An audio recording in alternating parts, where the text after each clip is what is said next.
ក្តីស្រឡាញ់ការអត់ឱនការអត់ធ្មត់ការព្រួយបារម្ភតែងតែបង្ហាញចេញពីលោកឪពុកអ្នកម្ដាយចំពោះកូនគ្រប់គ្នាពុកម៉ែចាស់ហើយជាបេសកកម្មរបស់កូនដើម្បីតបស្នងសងគុណចំពោះលោកទាំងពីរផ្ដល់ពេលវេលាការយកចិត្តទុកដាក់ចេះស្រឡាញ់គ្នាទៅវិញទៅមក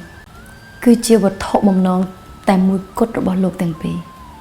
ពុកម៉ែចាស់ហើយកូនពិតជាស្រឡាញ់លោកទាំងពីរខ្លាំងណាស់នឹកឃើញកាលមុនកាលកូននៅតូចជាងគេមានបងមើលថែមានពុកមានម៉ែរក្សាចិញ្ចឹមថ្នាក់ថ្នមកូនធំរស់ដោយសុខាទោះលោកលំបាកប៉ុណ្ណាក៏ទ្រាំដើម្បីកូនស្ងួនតែដល់ពេលនេះរូបខ្ញុំហាក់ដូចឯកាបងមានគ្រួសារវាសនាបែងចែករៀងខ្លួនពុកម៉ែក៏ចាំ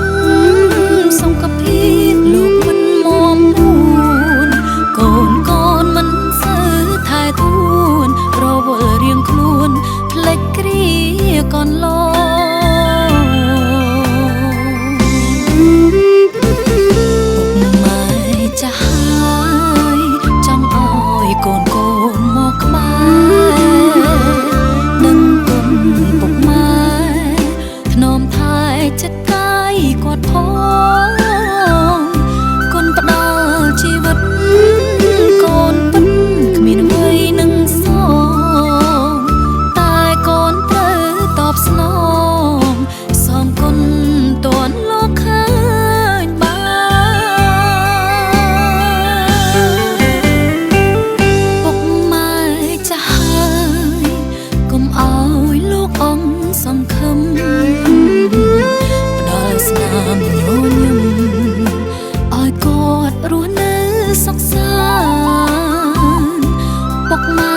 ចាស់ហើ